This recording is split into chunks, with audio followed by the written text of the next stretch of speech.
Unapoendelea kukua katika umuhimu wa kile ambacho Paulo anatufundisha kinabii katika Wakorintho wa pili sura ya 12 kwamba mwisho wa siku ni kipindi cha miaka 14 na kidogo zaidi, na kwamba kabla, katikati na baada yote ni kweli, utaelewa uhusiano wao wa moja kwa moja na Luka, Marko, Mathayo na hasa mafundisho yao. Mafundisho ya Luka ndiyo sehemu inayoitwa juu.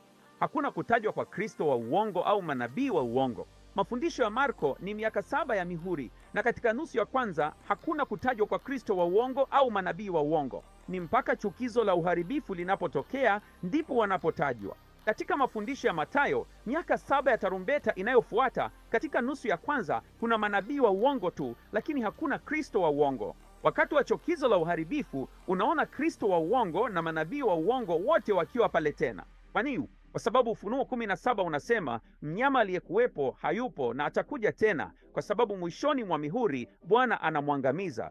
Katikati ya tarumbeta, shimo linapofunguliwa, anarudi tena. Ili kujifunza zaidi, tembelea ministryrevealed.com.